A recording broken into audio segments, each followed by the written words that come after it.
चलिए रुक कर लेते हैं इस वक्त की बड़ी खबर की ओर। लांची से आपको बड़ी खबर बता रहे हैं, जहां नक्सलियों ने शंकर पंद्रे की हत्या की है।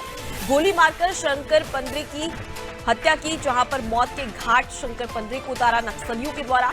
मृतक शंकर पंद्रे पुलिस का मुखबिर था और इसी मुखबिर के शक में जब नक्सलियों को इस बात की जानकारी लगी तो उन्होंने गोली मारकर शंकर पंद्रे को मौत के घाट उतार दिया है।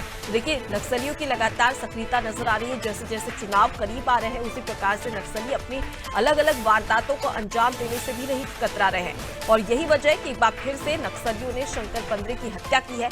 जहां नक्सलियों को इस बात की जानकारी लगी थी कि पुलिस के लिए मुखबिर का काम शंकर पंद्रे कर रहा है और इसी के तहत जब नक्सलियों को इस बात की जानकारी लगी तो उन्होंने गोली मारकर शंकर पंद्रे को मौत के घाट उतार दिया। अब ऐसे में देखने वाली बात होगी कि पुलिस प्रशासन क्या कुछ एक्शन यहां पर लेती है और जिस प्रकार से अगर राज्य सरकार की बात करी जाए तो राज्य सरकार की ओर से भी नक्सलियों को लेकर जीरो टॉलरेंस की नीति अपनाई जा रही है, लेकिन लगातार नक्सलियों के द्वारा इस प्रकार की घटनाओं को भी अंजाम दिया जाता है। ज्यादा जानकारी लेंगे, हमारे साथ में संवाददाता इंद्रजीत जुड़ गए हैं। इंद्रजीत, नक्सलियों ने शंकर पंद्रे की हत्या की है और ये जानकारी में सामने आ रहा है कि पुलिस का मुखबिर था, इस वजह से ये हत्या की गई है। क्या कुछ जानकारी? जी अनुपमा, दरअसल ये पूरा मामला लांजी थाना के अंतर्गत आता है, ग्राम भक्कुटोला।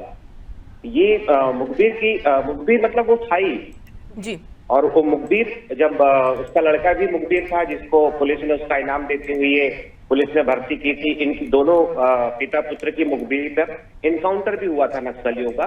दो नक्सली मारी गई थी महिलाएं। उसके बाद से ही जो नक्सली थे शंकर पंद्रे की तलाश में थे और वो कल उन्होंने सुबह 4 बजे इस घटना को अंजाम दिया है प्राथमिक शाला के सामने। जी चुनाव को देखते हुए ये बहुत ही चुनौती भरा होगा पुलिस के लिए, हालांकि ऐसा नहीं है। पुलिस अधीक्षक समीर सौरभ के नेतृत्व में पुलिस ने लगातार नक्सलियों का इनकाउंटर किया है, लेकिन चुनाव के ठीक पहले ये घटना कहीं ना कहीं चुनौती बन के आएगी सामने। जी, जाहिर सी बात होती है कि बालाघाट वो क्षेत्र है जहां पर नक्सल काफी सक्रिय होते नजर आते हैं इंद्रजीत, और अब ऐसे में जब पुलिस को ये जानकारी लगी तो उसके बाद में आगे क्या कुछ एक्शन लिया जाएगा इस पर? क्या अब तक इसका जो रुख है वो साफ हो पाया है? जी, समीर सौरभ जी के आने के बाद से लगातार नक्सलियों के इनकाउंटर हुए हैं। पुलिस इस मामले को बहुत ही गंभीरता से लेती है। आप जिले के जितने भी जो वन ग्राम है उनमें उन्होंने अपने मुखबिर रखे हैं। पुलिस का जो तंत्र है वो काफी मजबूत हुआ है। उसमें जब भर्ती इन्होंने कराई थी पुलिस के लिए, अतिरिक्त जो सुरक्षा दस्ता इनका था, उसके आधार पर भी पुलिस को काफी मतलब मदद मिल रही है और उसका फायदा भी मिल रहा है। लेकिन ये वाली घटना चुनाव को के ठीक पहले करना ये चुनौती तो होगा ही।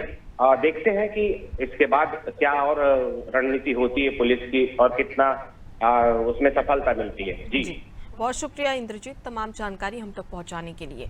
देखिए, नक्सलियों ने शंकर पंद्रे की हत्या की है और नक्सलवाद जिस प्रकार से राज्य सरकार और पुलिस प्रशासन की टीम खत्म करना चाहती है और इसी के तहत तमाम जैसे मुखबिर है जो कि नक्सलियों की जो गंभीर जानकारी है वो पुलिस प्रशासन तक पहुंचाती है, राज्य सरकार तक पहुंचाती है, जब इन्हें इनाम भी दिया जाता है। लेकिन वहीं दूसरी ओर देख लिया जाए तो इसके पीछे जान का जोखिम भी रहता है, जहां मुखबिर के द्वारा सूचना देने पर नक्सलियों को जब इस बात की जानकारी लगी तो उन्होंने शंकर पंद्रे की हत्या कर दी।